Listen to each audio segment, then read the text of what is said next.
እሺ እንዴት አመሻችሁ? እግዚአብሔር ይመስገን። አጭር ጸሎት እናደርግና እንቀጥላለን። ዘላለማዊ የሆንክ እግዚአብሔር አባታችንና አምላካችን አቅምና ኃይል ሰጥተህን ደግሞ በዚህ ሰዓት በፊት እንድንሆን ስለረዳህን ስምህ የተባረከ ይሁን። ቃልህን በውስጣችን እግዚአብሔር አምላካችን ሆይ ትገልጥልን ዘንድ አባታችን ሆይ ከላይ መረዳትን ትሰጠን ዘንድ እንጸልያለን።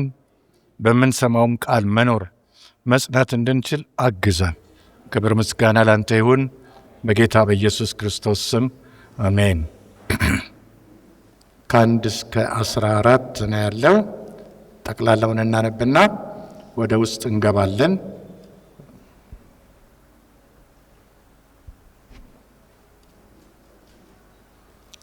ራዕይ ምዕራፍ 5 ከአንድ እስከ 14። በዙፋኑም ላይ በተቀመጠው በቀኝ እጁ ላይ በውስጥና በኋላ የተጻፈበት በሰባትም ማኅተም የተዘጋ መጽሐፉን አየሁ።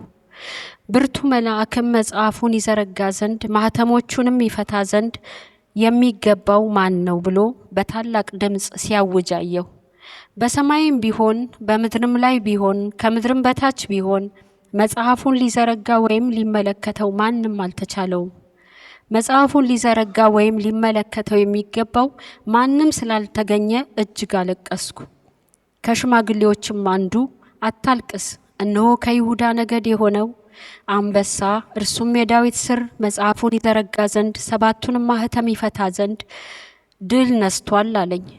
በዙፋኑና በአራቱ እንስሶች መካከልም በሽማግሌዎችም መካከል እንደ ታረደ በግ ቆሞ አየሁ።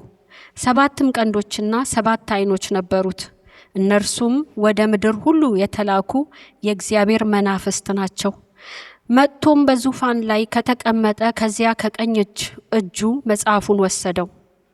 መጽሐፉንም በወሰደ ጊዜ 4ቱ እንስሶችና 24ቱ ሽማግሌዎች በበጉ ፊት ወደቁ። እያንዳንዳቸውም በገናንና የቅዱሳን ጸሎት የሆነ ዕጣን የሞላበትን የወርቅ ዕቃ ያዙ። መጽሐፉን ትወስድ ዘንድ ማኅተሞቹንም ትፈታ ዘንድ ይገባሃል፣ ታርደሃልና በደምህም ለእግዚአብሔር ከነገድ ሁሉ ከቋንቋም ሁሉ ከወገንም ሁሉ ከአሕዛብም ሁሉ ሰዎችን ዋጅተህ ለአምላካችን መንግሥትና ካህናት ይሆኑ ዘንድ አደረግካቸው፣ በምድርም ላይ ይነግሣሉ እያሉ አዲስን ቅኔ ይዘምራሉ። አየሁም፣ በዙፋኑም በእንስሶችም በሽማግሌዎችም ዙሪያ የብዙ መላእክትን ድምፅ ሰማሁ። ቁጥራቸውም አእላፋት ጊዜ አእላፋትና 1000 ጊዜ 1000 ነበር። በታላቅም ድምፅ የታረደው በግ ኃይልና ባለጠግነት፣ ጥበብም፣ ብርታትም፣ ክብርም፣ ምስጋናም በረከትም ሊቀበል ይገባዋል አሉ። በሰማይም በምድርም ከምድርም በታች በባህርም ላይ ያለ ፍጥረት ሁሉ በእነርሱም ውስጥ ያለ ሁሉ በረከትና ክብር ምስጋናም ኃይልም ከዘላለም እስከ ዘላለም በዙፋኑ ላይ ለተቀመጠው ለበጉም ይሁን ሲሉ ሰማሁ። 4ቱም እንስሶች አሜን አሉ። ሽማግሌዎቹም ወድቀው ሰገዱ። ትናንትና ላይ ስንመለከት ምዕራፍ 4 ነበር ያየነው። 7 ነጥቦች አይተን ነበር። ዮሐንስ ንጥቀት ከተከናወነ በኋላ እኛን ወክሎ ወደ ሰማይ ወጥቶ ሰማይ ቤት ያለውን ነገር ነው የሚነግረን። ትናንት 7 ነጥቦች ተናግረን ነበር። አንደኛ በላይ በሰማይ ዙፋን አየው ይላል። ሁለተኛው ተቀማጭ አየው ይላል። ይሄ ተቀማጭ እግዚአብሔር ነው። ዙፋን ደግሞ ገዢነትን ወይም ገዢ የሚቀመጥበትን ቦታ ነው የሚያሳየን። መጽሐፍ ቅዱሳችን እስራኤልን የሚጠብቅ አይተኛም አንቀላፋም ይላል። ስለዚህ ዛሬ ዓለም የምትዞረው ወይም ደግሞ የምትካሄደው እርሱ ባለው መሰረት ነው። ስለዚህ ዙፋን ላይ ምን አለ? ተቀማጭ አለ፣ ገዢ አለ ማለት ነው። ለዓለም ባለቤት አላት። ስለዚህ የመጀመሪያ ያየነው ዙፋን አለ። ሁለተኛ ደግሞ ተቀማጭ አለ። ተቀማጩ ደግሞ የእሳት ብርሃን ይመስላል ብለን ነበር ትናንትና ላይ። የእሳት ብርሃን በተለይም የምንና የምን ቅልቅል ነው ያለው? ኢያስጲድ የምትባል እንቁ አለች። እንደገናም ደግሞ ሰርዲኖን የሚባል እንቁ አለ ብለን ነበረ። ይህን ሊቀ ካህናት በእስራኤል ሀገር ውስጥ ሲያገለግሉ በደረታቸው ላይ የሚያረጓቸው እንቁዎች ናቸው። 12ቱንም የያዕቆብ ልጆች የሚወክሉ ያረጋሉ። እዚህ ላይ ግን 2 ነው የተጠቀሰው። አንደኛው ሮቤልን ይወክላል፣ የመጀመሪያ ያዕቆብ ልጅ። ሁለተኛው የሚወክለው ቢንያምን፣ ያዕቆብ የመጨረሻ ልጅ። ስለዚህ ይሄ በስውር ትርጉሙ ምንድነው? እሱ እግዚአብሔር ምን እያለ ነው? መጀመሪያም መጨረሻም እኔ ነኝ፣ አልፋ ኦሜጋ እኔ ነኝ እያለን ነው። እንደገና በዙፋኑ ዙሪያ ተመልክተን የነበርነው ቀስተ ደመና ይላል፣ ሰምጴር የመሰለ ይላል። ሰምጴር አረንጓዴነት ይዘት ያለው ቀስተ ደመና ነው።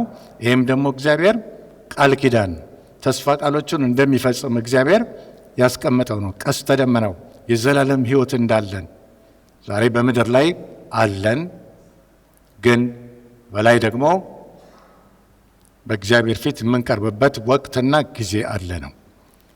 ሌላ ተመልክተን የነበርነው 24 ሽማግሌዎች፣ ነጭ ልብስ የለበሱ 24 ሽማግሌዎች በ24 ዙፋኖች ላይ በራሶቻቸው ላይ ዘውድ የደፉ ወይም አክሊል የደፉ ብለን ነበር።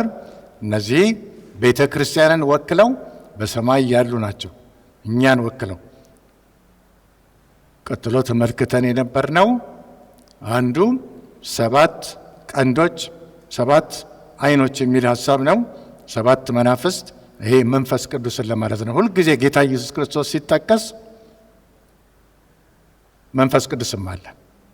7 ዓይኖች ዓለምን ሁሉ የሚመለከትበት 7 ሙላትን ነው የሚያሳየው። 7 ቀንዶች ሙሉ ስልጣንን ነው የሚያሳየው። ኢየሱስ ክርስቶስ መንፈስ ቅዱስ ሙሉ ስልጣን አለው። እንደገና አይተን የነበርነው በዛው ላይ የብርጭቆ ባህር የሚመስል አየሁ ይላል። የብርጭቆ ባህር መጽሐፍ ቅዱሳችንን ስናይ ዮሐንስ ራእይ ምዕራፍ 21 22 ላይ ስናይ በዛ ባህር የለም ይላል። ይህም ባህር አይደለም፣ ነገር ግን ምንድነው ሰዋል ወለሉ ላይ የሚያንጸባርቅ የእግዚአብሔር ክብር ነው። የእግዚአብሔር ክብር በሰማይ ሲያንጸባርቅ እንደ ብርጭቆ ባህር ይመስላል። ባለፈው ጊዜ እንደገናም ስንመለከት ምን አይተን ነበር? የእግዚአብሔር ዙፋን ፊት ምን ይወጣል? 3 ነገሮች። ሁልጊዜ እግዚአብሔር ባለበት ቦታ መብረቅ፣ ድምፅ፣ ነጎድጓድ አስፈሪነቱን የእግዚአብሔር ፕሬዘንስ ወይም መገኘት ምልክት ነው።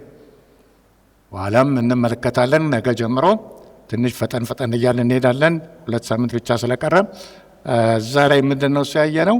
7ተኛው ጽዋ፣ 7ተኛው መለከት፣ 7ተኛው ማኅተም እንዴት እንደሚፈቱ እንመለከታለን። 7ተኛው ላይ ሁልጊዜ ምን አለ? የመሬት መናወጥ፣ ድምፅ፣ መብረቅ እንዲሁም ነጎድጓድ ይላል። ይሄ የክርስቶስ መምጣትን የሚያመላክቱ ናቸው። 7ተኛው እና ትናንትና አይተን ከነበርነው ውስጥ ሌሎች ደግሞ 4 እንስሳት ይለዋል እዚህ ጋር ሕያዋን ፍጡራን በሚል ተወስዱታላቸው። እንስሳት ስላለ እንስሳት አይደሉም፣ እንስሳት የሚመስሉ ማለቱ ነው። ትርጉሙም ጥሩ አይደለም፣ የተሻሻለ ትርጉም አለ። በዛ ነው የምንሄደው። አንዱ አንበሳን ይመስላል፣ አንዱ ጥጃን ይመስላል፣ አንዱም ደግሞ የሰው ፊት የሚመስል አለው እያለ ይገልጽልናል። አንዱም እንደ ሰማይ ነስር ይላል። ድሮ ጊዜ መጽሐፍ ቅዱስ ወንጌሎች ብቻ እየተጻፉ ይታደሉም ነበር። የማቴዎስ ወንጌል ለብቻ፣ የዮሐንስ ወንጌል ለብቻ፣ የሉቃስ ወንጌል ለብቻ ለሰዎች ለማዳረስ።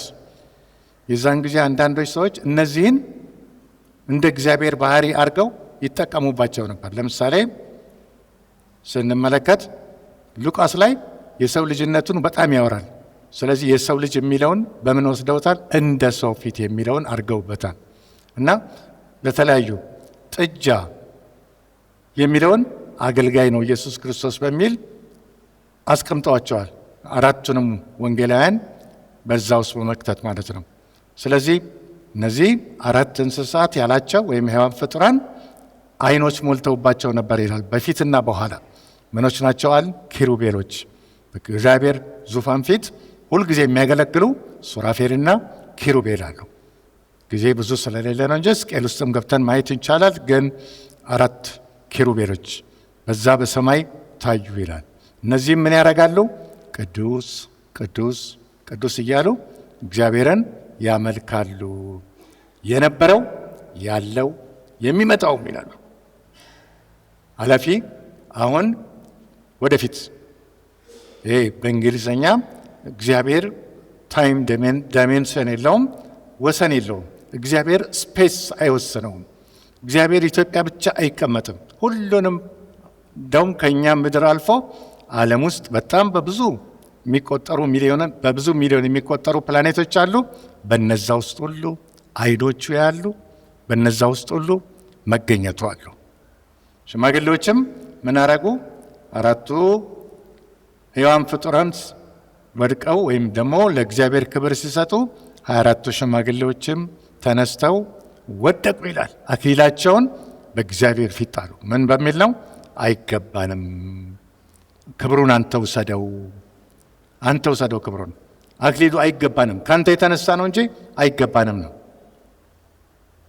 ትናንትና በ4 ላይ ይሄን ነበር ያየነው።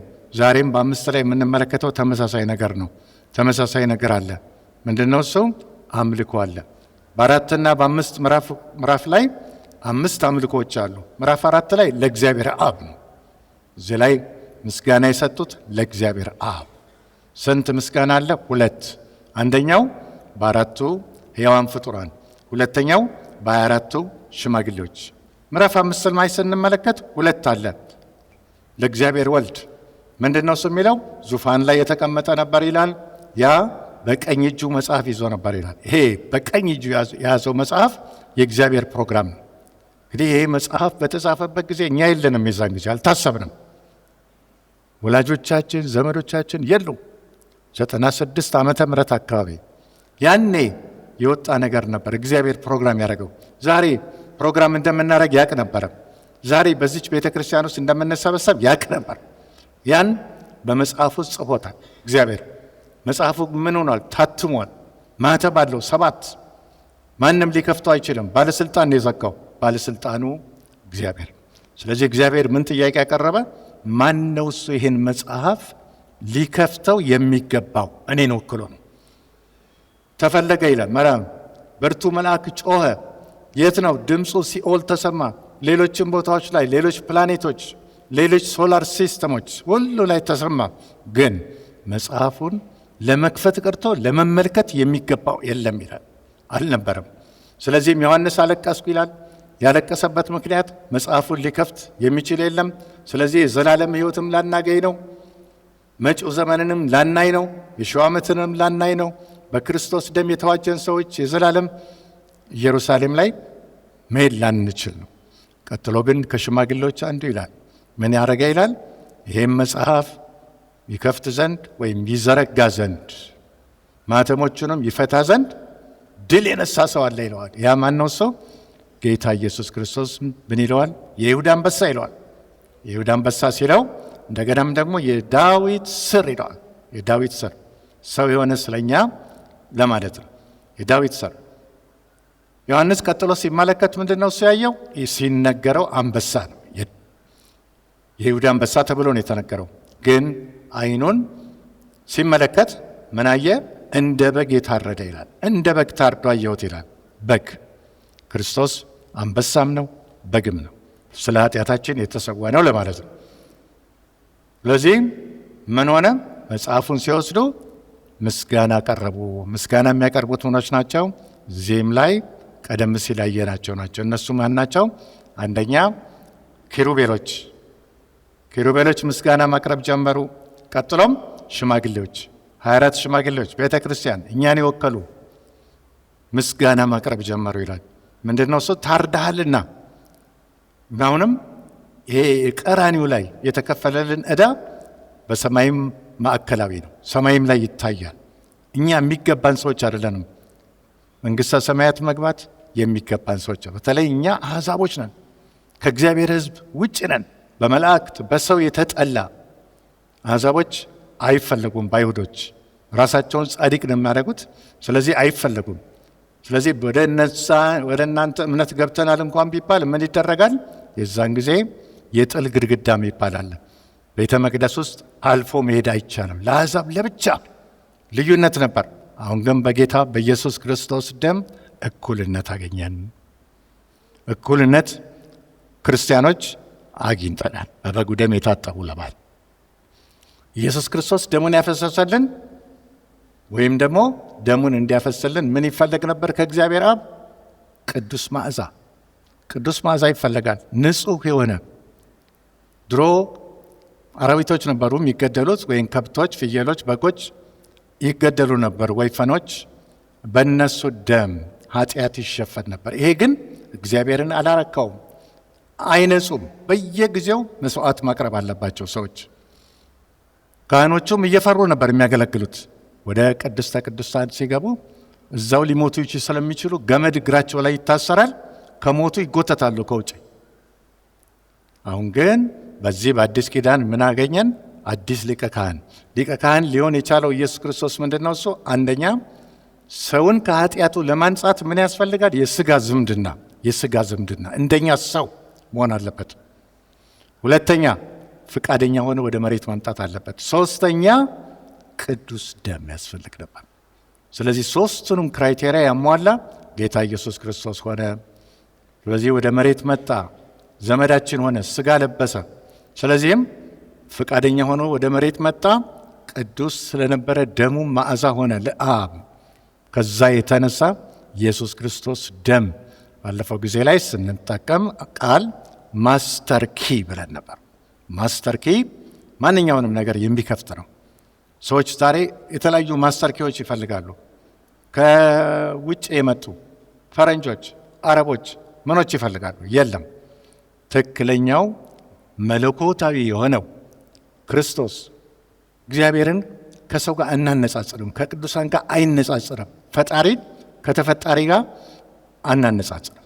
ስለዚህ ክርስቶስ ባረገው ስራ እኛም የማይገባን በሰማይ ላይ ሆነናል ለማለት ነው። መዝሙሮቻቸውን እንትን እንላቸዋለን። ግን እዚህ ጋር የምንመለከተው ብዙ ጊዜ ሰዎች አንድ ነገር ሲኖርላቸው እግዚአብሔርን ማመስገን አንወድም። ክሬዲቱን ወደ እኛ ነው የምናደርገው። መጀመሪያ አሁን ራእይ 5 ከ9 እስከ 12 ያለውን እንዳነበውና ወደሚቀጥለው ሀሳብ ይሄዳለሁ። 5 ከ9 እስከ 12 ታርዳሃልና ከሚለው እንጀምር ነው።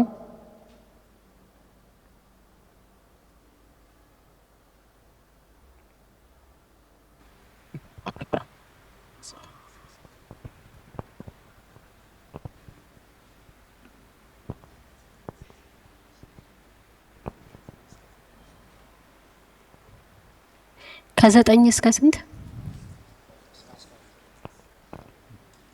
ከ9 እስከ 12 መጽሐፉንም ትወስድ ዘንድ ማኅተሞቹንም ትፈታ ዘንድ ይገባሃል፣ ታርዳሃልና በደምህም ለእግዚአብሔር ከነገድ ሁሉ ከቋንቋም ሁሉ ከወገንም ሁሉ ከሕዝብም ሁሉ ሰዎችን ዋጅተህ ለአምላካችን መንግሥትና ካህናት የሆኑ ዘንድ አደረግካቸው፣ በምድርም ላይ ይነግሳሉ። አሁን እንግዲህ ክርስቲያኖች የእግዚአብሔር ሰዎች በደሙ ከታጠብን በኋላ እዚህ ምድር ላይ ሰዎች በነገድ፣ በቋንቋ፣ በወገን፣ በሕዝብ የተከፋፈለች ምድር ነች። ይሄ ስጋችን የተረገመ ነው፣ መንግሥተ ሰማያትን አይወርሰው። ግን ጌታ ኢየሱስ ክርስቶስ የሚያወርሰን ከተለያየ ዓለም ውስጥ በአንድ ሀገር ውስጥም ከተለያየ ነገድ ያለን ሰዎችን ምን አረገን? አጠበንና ለመንግስቱ በቂ አረገን። እዚህ ጋር 3 ነገሮችን ይገልጻል። ታርዳሃልና ይላል። መጽሐፉን ትወስድ ዘንድ ይገባሃል። ዋጋ የከፈልከው፣ የእግዚአብሔርን ፕሮግራም የፈጸምከው፣ የእግዚአብሔርን ፍላጎት ያረካው አንተ ነህ። አረካኸው እግዚአብሔርን አብን ለማለት ነው። ስለዚህ ምን ይገባሃል? ምስጋና ይገባሃል ይላል። ጌታ ኢየሱስ ክርስቶስ ዋጋውን ከፍሎ ከጨረሰ በኋላ በአብ ቀኝ አለ። ኤፌሶን 1 ከ20 እስከ 22 እናያለን። ኤፌሶን 1 ከ20 እስከ 22 ክርስቶስንም ከሙታን ሊያስነሳው ከአለቅነት ከስልጣንም ከኃይልም ከጌትነትም ሁሉ በላይና በዚህ ዓለም ብቻ ሳይሆን ነገር ግን ሊመጣ ባለው ዓለም ደግሞ ከሚጠራው ስም ሁሉ በላይ በሰማያዊ ስፍራ በቀኙ ሲያስቀምጠው በክርስቶስ ባደረገው ሥራ የብርታቱ ጉልበት ይታያል። ሁሉንም ነገር ከእግሩ በታች አስገዛለት፣ ከሁሉ በላይም ራስ እንዲሆን ለቤተ ክርስቲያን ሰጠው። ኢየሱስ ክርስቶስን እግዚአብሔር አብ ምድር ላይ ያለውን ተልእኮ ከጨረሰ በኋላ ዓለም ሳይፈጠር ወደ ነበረው ክብሩ መልሶታል። ስለዚህ አንድ ቀን ምን ይሆናል የሚለው እዚህ ላይ በአብ ቀኝ ነው ያለው። አሁንም ጉልበት ሁሉ ለእርሱ ይንበረከካል ይላል። ፊልጵስዩስ ምዕራፍ 2 ከ5 ጀምራችሁ ስታየው ይንበረከካል። ፍጥረት ሁሉ ያመሰግኑታል፣ እሱ አምላክነቱን ይገልጣሉ። አንድ ቀን ቅርብ ጊዜ የሚሆን ነገር ነው። ለዚህ ነው እነዛ ሽማግሌዎች ምን ይላሉ? አክሊላችን አይገባንም፣ መዳናችን አይገባንም፣ ከምን የተነሳ ነው? ከደመ ነው ብለው ምን ያደርጋሉ? ዘውዶቻቸውን አንስተው ከእግሩ በታች ያስቀምጣሉ ይላል። ሰውን ያደንቃል ዝም ብሎ እንዲሁ። እና ትናንትና የሆኑ ሰዎች መጥተው እኔ ጋ ለማድነቅ ሞከሩ። እኔን ሰው አይደነቅም፣ የሚደነቅ ነገር የለም። ዓለማውያኖች ናቸው። በዚህ በመንግስት ቢሮ አካባቢ ያሉ ሰዎች እንዲሁ የድሮ ስራ በማየት እንደዚህ ነበርክ እንደዚህ ለማለት ነው። አይደለም፣ ሰው አይደነቅም። የበለዓም አህያ ተናገረች፣ አህያዋ አትደነቅም። እንዲናገር ወይም አህያውን እንድትናገር ያረጋት አምላክን ክብር ምስጋና ይገባዋል። የሙሴ በትር ወደ እባብ ተለወጠች። ሙሴ በትሩን እባብ አላረገም። እባብ ያረገ ግን ማን ነው? ሕያው እግዚአብሔር። ስለዚህ ክብር መስጠት የሚገባን ሁል ጊዜ ለማን ነው? ሰው ለእግዚአብሔር ክብር። አንዳንዴ ሳየው እኔ ራሴ ገርመኛል። እኔ የተወለድኩበት ሰፈር ትናንት ዳም ለማግኘት እንደመናገር እንደሞከርኩት ቀርሳ የሚባል እዚህ በደንቀጎ በኩል ነው። በጣም ገርሞኝ ከዛ ከወጣሁ ከ70 ዓመት በኋላ በታህሳስ ላይ ብቅ ብዬ ነበር እዚህ። እሱን ለማየት ብቻ ያኩኝ። ያው መደቡ አለ፣ ትቢያው አለ። ከዛ ትቢያ ላይ እኔን አንስቶ አዲስ አበባ ባለሁበት ቦታ ላይ ያቆመ አምላክ። ልጆቼ ስነግራቸው አላመነውም፣ መጡ። አሁን በአሁኑ ጊዜ አዩት። ስለዚህ ክብር ለማን ነው? ለእግዚአብሔር አብ፣ ለእግዚአብሔር ወልድ፣ ለእግዚአብሔር መንፈስ ቅዱስ። የሚደነቅ ነገር የለም። ሊደነቅ ያለ ከትቢያ ላይ ያነሳ ቅዱስ አምላክ። ቅዱስ አምላክ ረድኤት፣ ቅዱስ አምላክ ከመሬት ላይ ያነሳል። ቅዱስ አምላክ በመማርባቸው ጊዜዎች ሁሉ እኔ መማር የሚገባኝ ሰዓት አይደለም። በድሮ ጊዜ እንደዚህ እንዳሁኑ ቴክኖሎጂ የተመቻቸ አይደለም። ግን ወደዚህ ዩኒቨርሲቲ ውስጥ በመማርበት ጊዜ በጣም ያገለግሉኝ የነበሩ ሰዎች ነበሩ። ዳንኤል ፎቶቸውን ያሳያቸዋል። የሚያገለግሉኝ የነበሩ ሰዎች ቸርች የሚወስዱኝ፣ ቸርች ዩኒቨርሲቲ ውስጥም ሆኜ እሄዳለሁ። የዛን ጊዜ ኮሙኒዝም ነው፣ ይቃወማሉ። ሰዎች ወደ እግዚአብሔር አትሂዱ ይባላሉ። እግዚአብሔርን የሚያመልክ ሰው ሞኝ ነው ተብሎ የሚቆጠረው የዛን ጊዜ ያልተማረ ምንም እውቀት የሌለው ይባላል። በኢትዮጵያ ውስጥ የዛን ጊዜ እግዚአብሔር የለም የሚል ሰው ክብር ነበረው። ለዚህ ተመልከቱ። አንድ ዶክተር ለገሰ ዋቲሮ የሚባል ፊዚክስ ወይም በኋላ አስትሮኖሚ ዘማሪም ነው። በሙሉ ወንጌል ውስጥ ይዘምር የነበረ ሰው ነው ዶክተር ለገሰ ዋቲሮ። ሁለተኛው ዶክተር ብርሃኑ የሚባል የኩላሊት ስፔሻሊስት ነው። ብርሃኑ ሀብቴ ሙሉ ወንጌሎች ናቸው ሁለቱም። ግን አብረው እኔን እያያዙኝ ቸርች ሄዳሉ። ዩኒቨርሲቲ አካባቢ ስለሌለ የሚሄዱበት አካባቢ እያያዙኝ ሄዱ ነበረ። እንደነዚህ አይነት ሰዎችን ይዋቸው። ዛሬ ሁለቱም ሶስተኛም ሰው ነበረ፣ ፎቶውን ላገኝ አልቻልኩም። ሁለቱም ከኔ ያንሳሉ፣ ወደ ጌታ ሄደዋል። የሉ እኔ ግን አለሁ። ምናልባት ሚሽን ተልእኮዬን አልጨረስኩም። እኔም እነሱ ጨርሰው ሊሆን ይችላል። ግን እግዚአብሔር ከመሬት ላይ አንስቶ እዚህ አምጥቶ ድሬዳዋ ላይ እኔ ችግር ነበረ፣ አልወድም። ሀረር ነው መጀመሪያ የመጣሁት፣ አልወደውም። እኔ የምፈልገው ሌላ ስራ ነበር። የዛን ጊዜ ላይ አንድ የእግዚአብሔር ሰው አለ፣ ያሳያችኋል። ዋች ማኒ የሚባል ሰው አለ። ዋች ማኒ የተባለ ቻይናዊ ነው። በክርስቶስ ምክንያት 15 ዓመት አሰሩት። ዘመኑ ሲፈጸም 5 ዓመት ጨመረበት መንግስት፣ የቻይና መንግስት። ክርስቲያን ስለሆነ ስላልተፈለገ ነው። በስተ መጨረሻ ምን አረጉት? በእሳት አቃጥለውት ዱቄቱን፣ ሬሳውን ዱቄት አድርገው ለባለቤቱ ሰጥተዋታል። ይህ ሰው አንድ ነገር ተናግሮ ነበረ። ጉድ ኢዝ ኖት ኦልዌይዝ ጋድስ ዊል። መልካም ነገር እንዲገጥማችሁ ሁልጊዜ እግዚአብሔር ፍቃድ አይደለም። አንዳንድ እግዚአብሔር በመጥፎ ነገር ውስጥ ያሳልፋል። በት ጋድስ ዊል ኢዝ ኦልዌይዝ ጉድ ይላል። እግዚአብሔር ፍቃድ ግን ሁልጊዜ መልካም ነው። ሮሜ ምዕራፍ 8 ቁጥር 28 ላይ ያለ ሀሳብ እያንጸባረቀ ነው። እዚህ መምጣት በጎል አልነበረም ለእኔ። እዚህ መምጣት ግን ለእኔ ደግሞ በሌላ በኩል አሁን ላይ ሳየው ለብዙ ነገር መመቻቸት ሆናል። እዚህ ሮሜ 8 ቁጥር 28ን ታነብልናለች። እግዚአብሔርን ለሚወዱት እንደ ሐሳቡም ለተጠሩት ነገር ሁሉ ለበጎ እንዲደረግ እናውቃለን።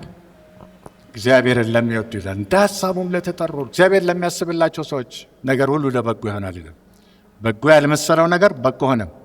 በእኔ ሕይወት ውስጥ ትልቅ ተጽዕኖ ያደረጉት ሐረር፣ ድሬዳዋ ያሉ ዓለማውያኖች እንዲሁም ደግሞ ቸርቾች ናቸው። ስለዚህ ክብር እንኳን የሚገባ ቢሆን ወይም ምስጋና የሚገባ ቢሆን ከኔ ይልቅ ሊሰጣቸው የሚገባው ዓለማውያንና ክርስቲያኖች የሆኑ በዚህም ቸርች ውስጥ በሌላም ቦታ ያሉ ሰዎች ናቸው። የሐረርጌ ክፍለ ሀገር ሰዎች ማለት ነው። እና ትልቅ እኔ ድሮ ላይ ወደዚህ ስመጣ መጽሐፍ ቅዱስ እንኳን በእኔ የለም፣ ልጆች እያነበቡ ነው። ወጣቶች እኔ ጋር ይመጣሉ።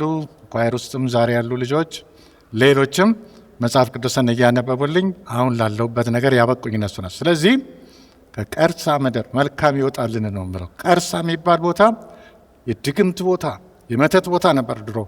አሁን የተሻሻለ ይመስለኛል። ቸርችም አይቻለሁ ሄጄ። ግን በዛን ዘመን መተት፣ ድግምት፣ ከዛ ውስጥ መውጣት ትልቅ ነገር ነው። ከዛም ወጥቶ ደግሞ እንደገና እንጀራ መብላት መቻል ትልቅ ነገር።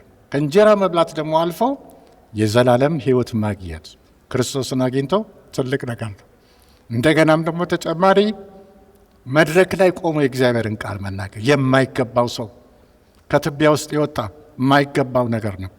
ስለዚህ ለእግዚአብሔር ክብር ልክ 24ቱ ሽማግሌዎች እንዳረጉት እኔም አክሊል ቢኖር አክሊሌን በእግዚአብሔር እግር ስር ነው ማኖረው።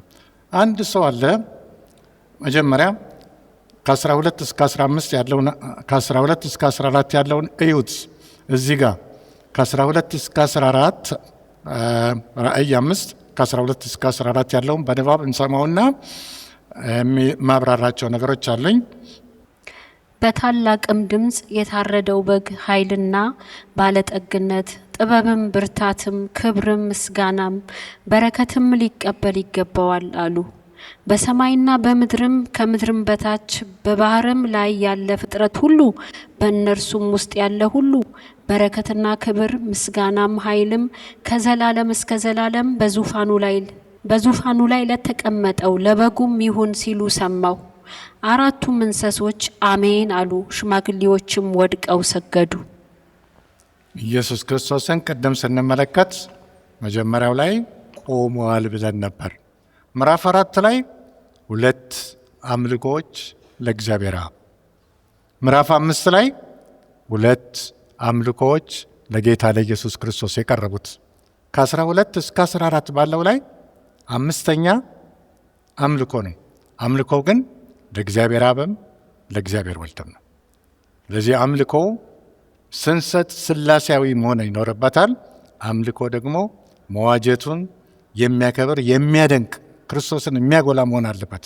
ዛሬ ዝማሬዎች እንዲሁም ደግሞ የተለያዩ ጽሑፎችን ስናይ እነዚህን ያልተከተለ ነው እየሆነ ያለው።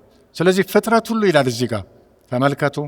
ፍጥረት ሁሉ በሰማይ በምድር ሰማይ ምድር ከምድርም በታች ይላል፣ በባህር ውስጥ ያሉት ሌሎችም አይጥ፣ ሌላ ውሻው፣ ምኑ ሁሉ እኛም ማናስባቸው ነገሮች ሁሉ አንድ ቀን ለጌታ ለኢየሱስ ክርስቶስ ይንበረከካሉ ነበር። ዛሬ ቆሟል፣ ወደ ምድር መምጫው ደርሷል። ዛሬ እንደ እግዚአብሔር ሰዎች ልኖር የሚገባበት ጊዜ ነው። መጽሐፍ ቅዱስ ላይ እነዚህን ነው የሚነግረን። ግዑዛን ሁሉ ድምፅ አላቸው። ግዑዛን ትናንትና ላይ ስንመለከት መዝሙር 148 ላይ ፀሐይና ጨረቃ ከዋክብትም እግዚአብሔርን አመስግኑ ይላል። አሁን ሳይንቲስቶች ናሳ የሚባል አለ፣ የአሜሪካን ስፔስ ላይ ጥናት የሚያደርግ ድርጅት ነው። እነሱ እንዳገኙት ከዋክብትም ፀሐይም ጨረቃም ዜማ አላቸው። እነዚህ ሁሉ ክብርን ይሰጣል። ስለዚህ አንድ ቀን ለክርስቶስ ሁሉም ነገር ይንበረከካል ይላል። ፍጥረት ሁሉ ይላል ሮሜ ምዕራፍ 8 ከቁጥር 16 ጀምራችሁ ስታዩት 19፣ 18 የእግዚአብሔርን ልጆች መገለጥ ይጠባበቃል ይላል፣ ይናፍቃል። ዛሬ ሰላም የለም። እንስሳ ለእንስሳ ሰላም የለም። ሰው ለሰው፣ ቤተሰብ ለቤተሰብ ዛሬ ሰላም የጠፋበት ጊዜ ነው። እንስሶች ይናፍቃሉ። ተፈጥሮን ስታዩ ምድረ በዳው እየበዛ ነው ያለው፣ አየር መዛባት፣ እነዚህ ሁሉ ነገሮች። ስለዚህ ተፈጥሮ ሁሉ ምንን ይናፍቃል? የእግዚአብሔርን ልጆች መገለጥ ይናፍቃል ይላል። አንድ ቀን ይሄ ሁሉ መርገም ይነሳል ነው እና የምናዳምጣቸው ነገሮች አሉ። ክርስቶስ ቅርብ ጊዜ ይመጣል። አንድ ሰውዬ ነበረም ከዚህ በፊት ሰምተነዋል። 1741 ላይ አንድ መዝሙር አወጣ። 1741 የፈረንጆች መዝሙር ስለሆነ ከኛ ቅላቴ ጋር ትንሽ የተለየ ነው። ግን 1741 ላይ ፍሬዴሪክ ሃንድል የተባለ ሰውዬ መዝሙር አወጣ። መዝሙሩ ምን ይባላል? ከዚህ ቤት ስለሰማነው እናውቀዋለን። ሃሌሉያ አዝማች ነው የሚለው ኮረስ አዝማች ነው፣ ግን ረጅም መዝሙር እግዚአብሔርን የሚያመሰግን። እንዴት አገኘሁና ወጣሁ መዝሙር ሲባል እግዚአብሔር ሰማይን ከፍቶ አሳየኝ ይላል። ልክ እንደ ዮሐንስ ሰማይን ከፍቶ አሳየኝ፣ ከዛ በኋላ ይህም መዝሙር አወጣሁ ይላል። 1741 ዓመተ ምህረት የወጣ መዝሙር ዛሬም እንደ አዲስ ነው። በየገናው መሪዎች እየተሰበሰቡ ለእግዚአብሔር ክብር እያሉ ይነሳሉ። መጀመሪያ የተነሳው ሰው የእንግሊዝ ንጉሥ ነው። ኪንግ ጆርጅ ሁለተኛው ይባላል። 1742 ዓመተ ምህረት ላይ መዝሙሩ ሲዘመር ብድግ አለ ለእግዚአብሔር ክብር። ዘውዱን ደግሞ የታረገው መሬት ላይ ጣለው። በፊት ጥየዋለሁ አይገባኝም። ልክ እንደ 24ቱ ሽማግሌዎች ዛሬ የኔ ነው የምንላቸው ነገሮች የሉም። የኔ ነው የምንለው ነገር ቢኖር የኢየሱስ ክርስቶስ ጽድቅ ብቻ ነው። ዮሐንስ ራእይ 19 ላይ እንመለከተዋለን። ሃሌሉያ የሚል መዝሙር ይዘመራል። ይሄ መሰረቱ ይሄ ነው።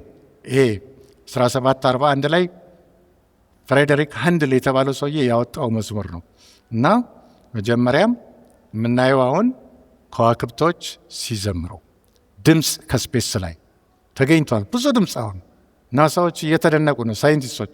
ሳይንቲስቶች ድሮ እግዚአብሔር የለም የሚለው መጽሐፍ ቅዱሳቸውን ሲያዩ እየተደነቁ ነው። 666 በቀኝ እጅ ላይ ይመቻል እንዴት መጽሐፍ ቅዱስ ተናገረ ብለው ክርስቲያን የሆኑ ሰዎች አሉ።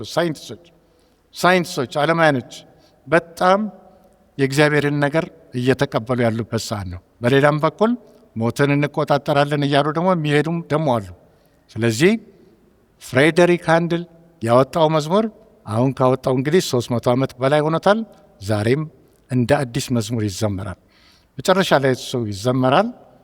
ግን ከዛ ፊት የሚያሳየን ነገር ይኖራል። ተመልከቷቸው። ስፔስ ላይ ያሉ ድምፆች፣ ከዋክብቶች፣ መሬት ስትሽከረከር ድምፅ አላት ራሷም። ሁሉን አላረግነውም፣ ግን እናያቸዋለን።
ቀጥሎ የምትሰማው ሃሌሉያ ኮረስ ይላል። ይህን ትንሽ ማብራሪያ ካረኩ በኋላ እንሰማዋለን። እንደ ጸሎት ስለሚቆጠር ሁላችንም በዛ መዝሙር ተነስተን ለእግዚአብሔር ክብር ሰጥተን እንጨርሳለን። ምዕራፍ 19፣ ምዕራፍ 20፣ ምዕራፍ 21፣ 22ንም ስንመለከት እኛም ለእግዚአብሔር ክብር እንነሳለን። ሃሌሉያ የሚለው መዝሙር ምንድን ነው ትርጉሙ? ዓለማውያን ሲኦል ውስጥ ገብተው በሚጮሁበት ወቅት ላይ እግዚአብሔር እኛን በደሙ ዋጅቶን ለዚህ የሚያበቃን አንድ ቀን ተነስተን ኢየሱስ ክርስቶስ ሲመጣ ሃሌሉያ እያልን የምንቀበልበት ጊዜ ይኖራል ማለት ነው። ስለዚህ እንዳጠቃላይ አሁን ስንመለከት ምንድን ነው እሱ? የክርስቶስ ደም ለሰማያዊ መንግስት ያበቃን እሱ ነው። ምን ብለነዋል? ማስተር ኪ፣ ሁሉን ነገር መክፈት የሚችል ሰማይን የመሰለው ከክርስቶስ ደም የተነሳ ነው። ዛሬ በሰላም ወጥተን የምንገባው ከክርስቶስ ደም የተነሳ ነው። ዛሬ ወደዚህ ጉባኤ የተጠራ ነው ከክርስቶስ ደም የተነሳ ነው። ስለዚህ እግዚአብሔርን ክብር መስጠት ይኖርብናል ለማለት ነው።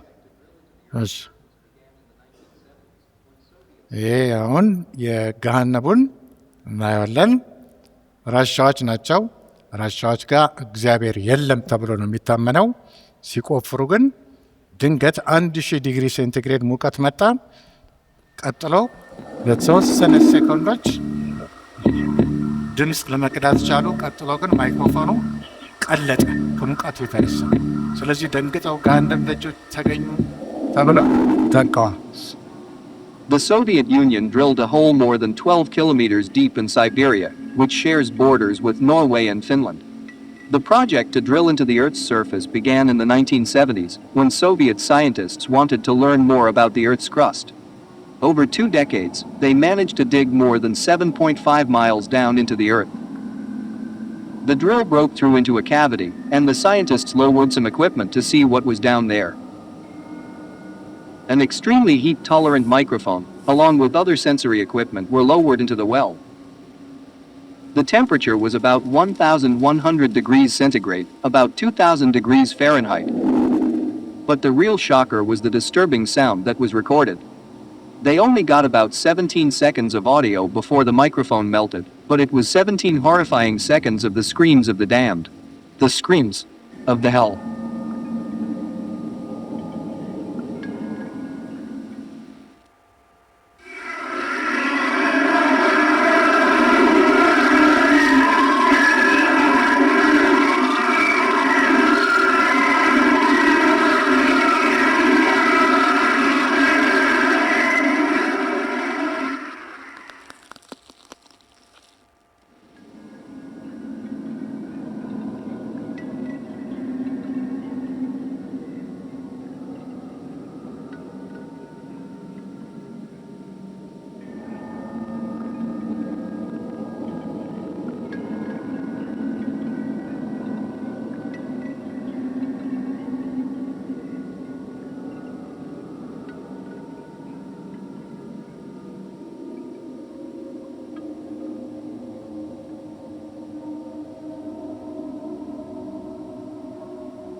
ይሄ በኢትዮጵያ ውስጥ ሳይንስ ላይ እንደነ ዶክተር ለገሰ ቅድም ፎቶ የታየው ሰው አስትሮኖሚ በከዋክብት ጥናት ከፍተኛ ደረጃ የደረሰ ሰው ነበረ ነው።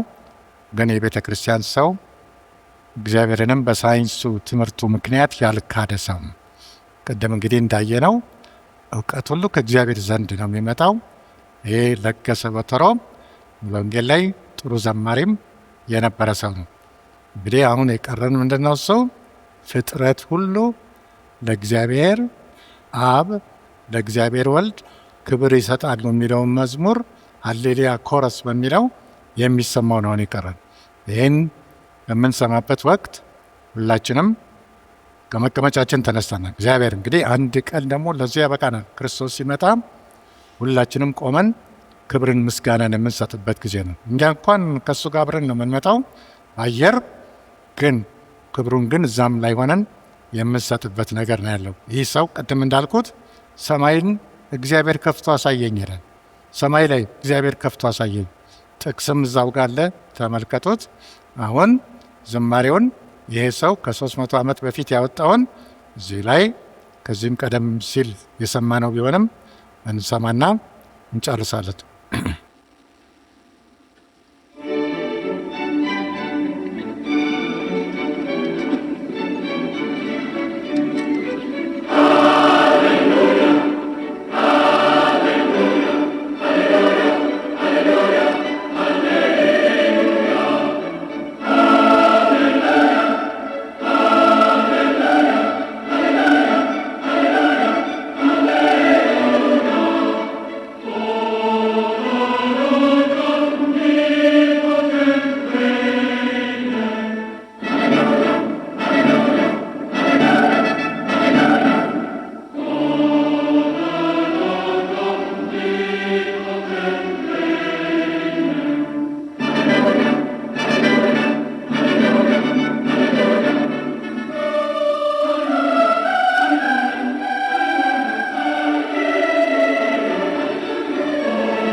ጨርሰናል።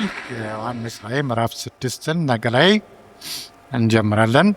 ዛሬውን በዚህ ያው ከዘማሪዎቹ ጋር በመስማማት ክብርን ለእግዚአብሔር አብ፣ ለእግዚአብሔር ወልድ፣ ለእግዚአብሔር መንፈስ ቅዱስ በመስጠት ፕሮግራማችንን ጨርሰናል።